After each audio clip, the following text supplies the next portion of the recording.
Bonjour. Donc, Pardon. Donc, sur cette présentation, je vais vous parler de la première... Non, c'est pas comme ça, le temps que je me familiarise.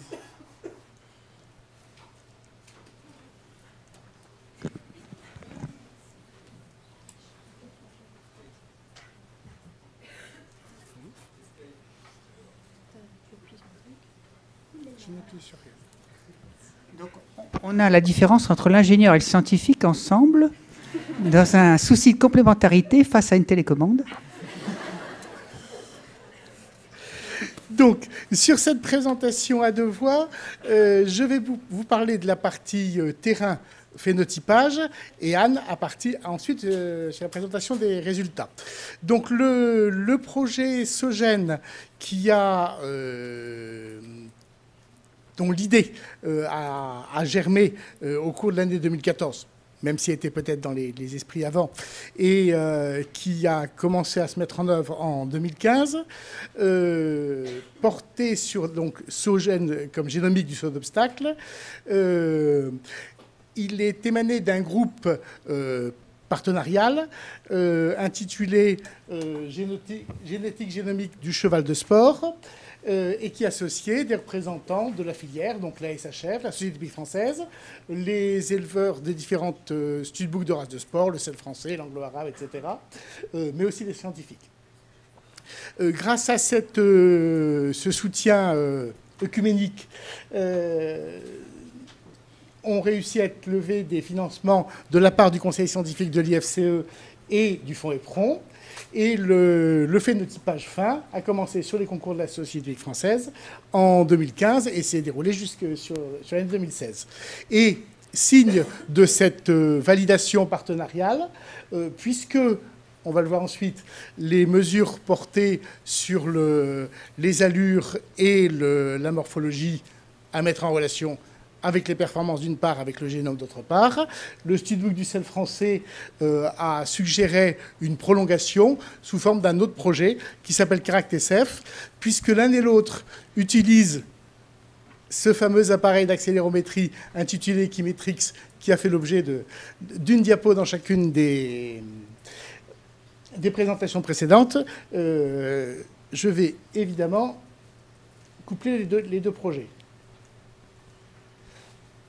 Donc, en matière de déchiffrage du génome, il faut commencer par une démarche de caractérisation fine sur un effectif suffisant qu'on appelle une population de référence.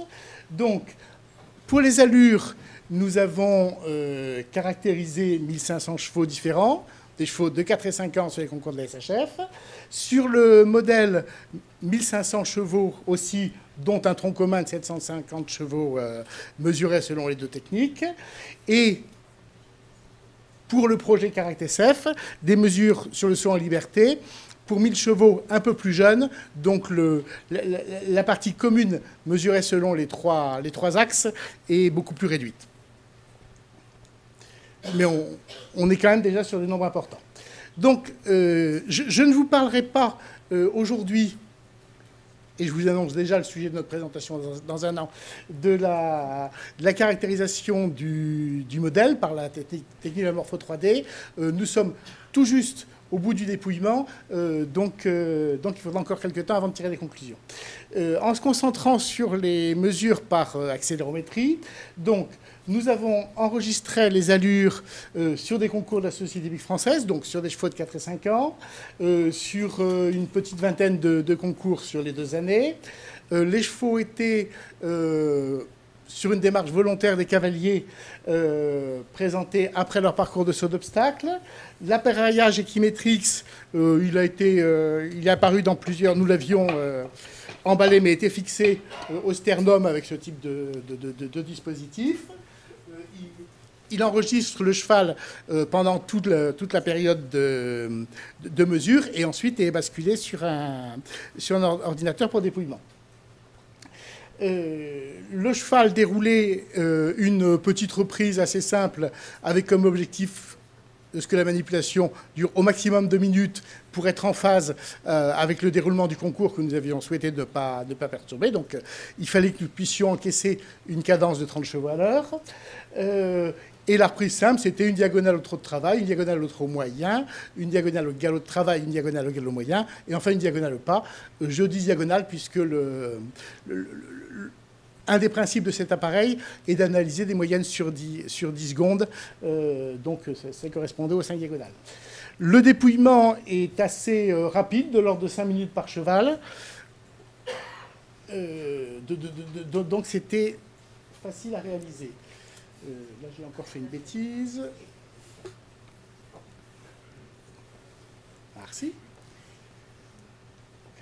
Donc, nous nous étions engagés à une restitution rapide aux éleveurs sur l'aspect phénotypique. Donc, l'objet était de comparer leur cheval par rapport au reste de ses congénères.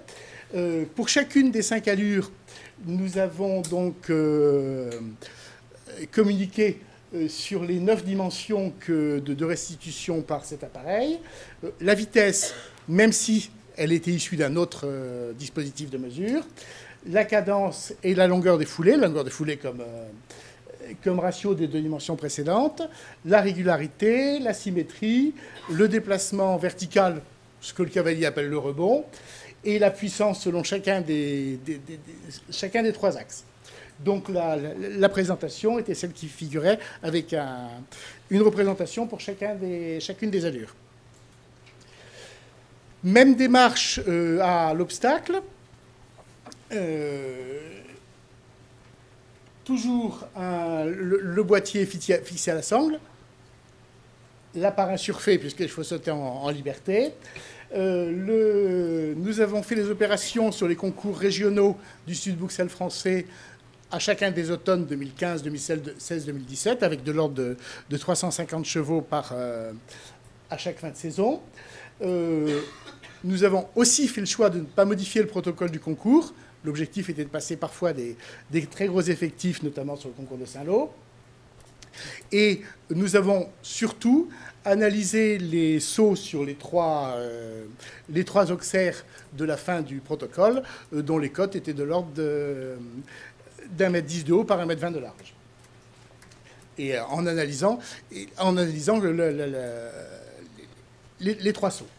Les chevaux étaient parallèlement filmés, ce qui nous a permis à apprendre à lire.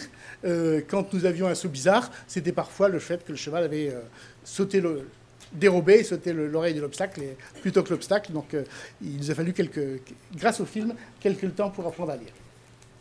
Le dépouillement est là aussi assez rapide, ça fait partie des qualités de cet outil, moins de 10 minutes par cheval. Et le dépouillement consiste sur alors, nous avons pour chaque cheval trois graphiques correspondant aux trois axes.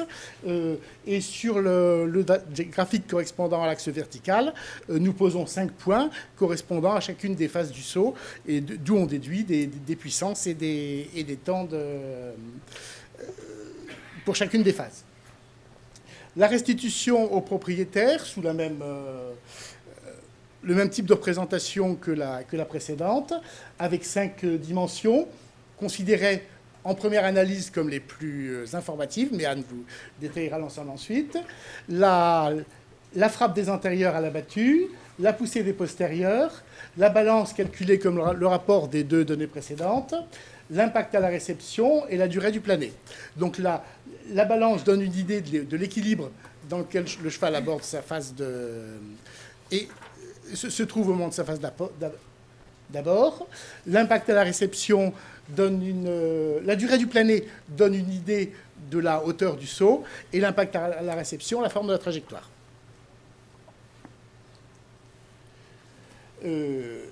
Bien évidemment, le projet comportait aussi une phase génotypage. L'effectif de 702 chevaux déjà phénotypés, correspondant à chacun aux chevaux pour lesquels on a déjà fait l'analyse, qui avait été mesuré parallèlement en accélérométrie, mais bien évidemment, on vise le génotypage de l'ensemble de la population mesurée. Et donc l'idée, c'est avec des puces sur 670 000 SNP de repérer toutes les modifications qu'il y aura à l'intérieur de la population, toutes les variations qu'il y aura à l'intérieur de la population. On va donc passer aux résultats. Alors, avant de passer aux résultats, un mot sur les analyses, mais les détails sont évidemment dans le texte. Toutes les mesures qu'on a effectuées, en fait, les variations dues, par exemple, au concours, parce que le sol n'est pas le même, les conditions ne sont pas les mêmes, ainsi de suite, ont été finalement gommées des résultats. De la même manière, on a raisonné toutes ces mesures à vitesse constante, parce que les chevaux, ils ont été plus ou moins vite, au trot, au galop, mais finalement, on a réduit tout ça, et en fait, on compare des valeurs à vitesse égale, et comme si elles avaient toutes été effectuées sur un même terrain, dans un même concours. En sus des performances qui ont été mesurées, on a fait des corrélations génétiques avec la performance en compétition. Et pour ça, on a eu recours à l'ensemble des chevaux qui sont sortis en compétition nés depuis 1998, donc plus de 200 000 chevaux pour faire ces calculs supplémentaires, en plus des performances qu'on a mesurées ici. Donc, première question qu'on s'est posée au niveau des résultats, c'est pour les allures, on a 5 allures avec le trot moyen, le trot de travail, le galop moyen, le galop de travail et le pas. Et on a 8 mesures pour les 5 allures. Donc on a 40 mesures. Pour y voir clair dans tout ça, ce n'est pas trop possible. Donc la première chose qu'on fait, c'est une analyse en composantes principales pour essayer de réduire le nombre de mesures et de condenser l'information selon un nombre de composantes plus réduites. Donc au GRE, on fait souvent ça. On représente sur 2 axes nos différents paramètres, et ceux qui sont proches se ressemblent, ceux qui sont loin sont dissemblables. Et les 2 axes mettent en évidence ce qui discrimine le plus facilement les chevaux entre eux. Là, un exemple avec le trot. Et avec le trot, en fait, ce qu'on a trouvé, c'est que le premier axe définit les chevaux qui ont une faible cadence et un fort rebond. Donc ça se comprend bien, on fait peu de foulées par unité de temps et on monte très haut en l'air. Et parallèlement, on a une grande longueur de foulée. C'est ce qui différencie en premier les chevaux. Et en second, ce qui les différencie, c'est l'activité horizontale. Donc c'est les accélérations et les décélérations sur l'axe horizontal. La troisième composante tient compte plutôt des variations d'accélération latérale. On trouve la même chose avec le galop, les mêmes genres de décomposition avec le galop. Par contre, avec le pas, on a des décompositions qui sont un peu différentes. Sur le premier axe, on a le rebond qui n'est pas lié à la cadence, mais qui est lié à la symétrie et à la régularité au pas. Et sur le second axe, on a la cadence qui est associée positivement avec la puissance horizontale, ce qui n'est pas du tout le cas au trot. Donc une forte cadence est associée à une forte activité horizontale au pas. Deuxième chose, on se dit, voilà, on veut faire une étude génétique, donc première chose, regardons notre génome. Alors pour regarder le génome, en fait, on a donc nos 670 000 marqueurs. Donc le cheval, il est A, C, T ou G pour ces 670 000 marqueurs. Et ce qu'on va faire, c'est qu'on va faire un test statistique pour voir si le fait d'être A ou C, par exemple à un endroit, est lié au fait d'avoir une cadence plus rapide ou plus lente au trot. Et donc c'est ce qui est illustré sur cette première figure. Sur l'axe horizontal, on a les marqueurs qui sont placés le long du fil de l'ADN pour tous les chromosomes. Chaque couleur, c'est un chromosome différent. Ils sont placés du 1 au 31.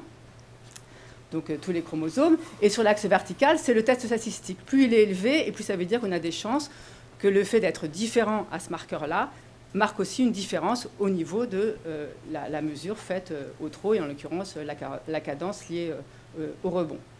Alors, donc, ça veut dire que tous les points qui sont ensemble, en tas, en bas, il n'y a rien. Et les points qui sont intéressants, c'est les points qui sortent du lot et qui, donc, ont un test statistique très significatif par rapport à l'ensemble des tests qu'on a effectués.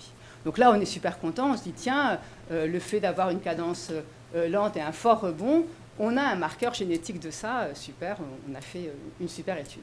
Et puis là, on réfléchit un petit peu parce que sur le chromosome 3, moi, je sais qu'il y a un marqueur qui est lié à la taille du cheval. Et la taille et la cadence, on se dit, bon, il y a peut-être quand même quelque chose qui est en rapport. Et effectivement, si on fait la même analyse avec la taille, alors là, on voit, on a un truc hyper significatif. Et effectivement, ce qu'on a mis en évidence là, c'est le fait qu'un cheval qui est grand a une cadence lente et un fort rebond. On n'a peut-être pas, on enfonce un peu des portes ouvertes, mais enfin bon, on les a démontrées. Et en fait, si on fait la même analyse, mais avec le trot corrigé pour la taille, c'est en fait les chevaux qui ont une faible cadence, mais à taille égale, on ne trouve plus du tout le même marqueur. Et c'est ce qu'on a décidé de faire, c'est-à-dire qu'on a décidé d'analyser toutes ces variables à taille égale, et à considérer la taille comme un critère en plus qu'on veut ou pas améliorer, et qui va donner ou pas une plus forte ou une plus faible cadence, mais de façon séparée de la qualité intrinsèque qui est liée à la cadence. Et donc finalement, on fait nos calculs d'héritabilité et de corrélation génétique.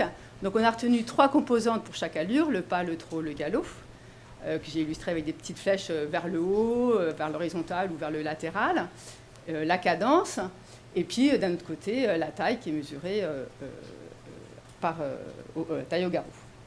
Donc ce qu'on observe, c'est des héritabilités très fortes pour tout ce qui est donc cadence et rebond au trot, qui est notre première composante, et aussi tout ce qui est activité horizontale, avec 0,53, 0,33, ça c'est des héritabilités relativement fortes. Un peu moins fort pour l'activité latérale au trot. On trouve un peu le même panel au galop, avec une héritabilité très forte de la liaison cadence-rebond, un peu moins au galop qu'au trot, mais des héritabilités relativement fortes sur ces 2 premières composantes des allures au pas, au trot et au galop. Et des corrélations génétiques, donc entre les deux aptitudes, très fortes entre le trot et le galop. Donc un cheval qui a une cadence lente au trot a aussi une cadence lente au galop, et un fort rebond dans les 2 cas. Une forte activité horizontale au trot, il l'a aussi au galop. Au pas, on a des héritabilités qui sont nettement plus faibles, voire assez modestes, pour nos trois composantes. Par contre, le pas reste lié, alors principalement, aux caractéristiques du trot, dans un sens cohérent. Hein. Le moins 0,54, c'est qu'en fait la cadence, la cadence importante au pas, il y a une cadence importante au trot, ou inversement, une faible cadence au pas, il y a une faible cadence au trot. Et donc, en fait, c'est principalement la variable liée à l'activité horizontale au pas qui est liée à la cadence et à l'activité horizontale au trot. Et, dans une moindre mesure, au galop. Et puis, il nous reste la taille qui, sur notre fichier, a une héritabilité donc, de 0,33, donc c'est assez héritable. On a vu qu'il y avait un fort marqueur génétique, et qui, malgré la correction de toutes ces allures pour la taille, demeure corrélée à la cadence au trot. Donc, en plus de l'effet direct de la taille, il y a quand même une corrélation génétique entre la taille et la cadence au trot. Dernière question sur les allures, est-ce que c'est lié aux performances ou pas? On a donc 3 composantes pour 3 allures, donc on a 9 possibilités de corrélation, et on a une seule corrélation génétique qui est différente de 0 avec la réussite en compétition équestre. Donc la première conclusion, c'est qu'en gros, les caractéristiques des allures telles qu'on les mesure avec l'accélérométrie est indépendante de la qualité d'un cheval à l'obstacle. Et la seule qui est corrélée, c'est une corrélation négative entre l'activité horizontale au galop et la réussite dans son obstacle. Alors en fait, on avait dit puissance au départ, mais c'est plutôt activité. Parce qu'il faut bien comprendre qu'on raisonne à vitesse constante. Donc à vitesse constante, en fait, le fait d'avoir une forte activité au niveau horizontal au galop, ça veut dire que le cheval, il a des accélérations et des décélérations. Et beaucoup d'accélérations et de décélérations pour maintenir la même vitesse. Et donc en fait, quelque part, ça ne doit pas être très efficace. Et c'est ça qui est corrélé avec une moindre aptitude au saut d'obstacle. Mais une corrélation qui est, malgré tout, très modeste, avec moins 0,22. Alors maintenant, donc ça c'était le côté allure. Maintenant, le côté saut en liberté. Saut en liberté, pareil, on essaye de comprendre un peu comment se positionnent les différentes variables qu'on a pu mesurer lors de ce saut en liberté, selon nos 2 axes principaux. Et là, ce qu'on voit apparaître, c'est 2 techniques différentes pour sauter. Une première technique sur l'axe horizontal, qui est des chevaux qui ont une forte poussée des postérieurs, une forte et longue poussée des postérieurs, entre le moment où ils ont au maximum de la poussée et au moment où ils décollent, et puis un plané long. Un plané long, si on fait un tout petit peu de Excusez-moi, balistique, je vais vous demander de... D'accord. Un plané long, ça veut dire qu'en fait, ils sautent haut.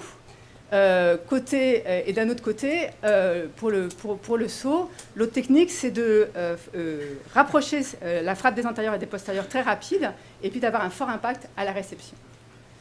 Donc une héritabilité pour les sauts qui est inférieure à celle des allures, mais il faut bien voir qu'on a mesuré un saut 1 seconde, les allures c'était 10 secondes.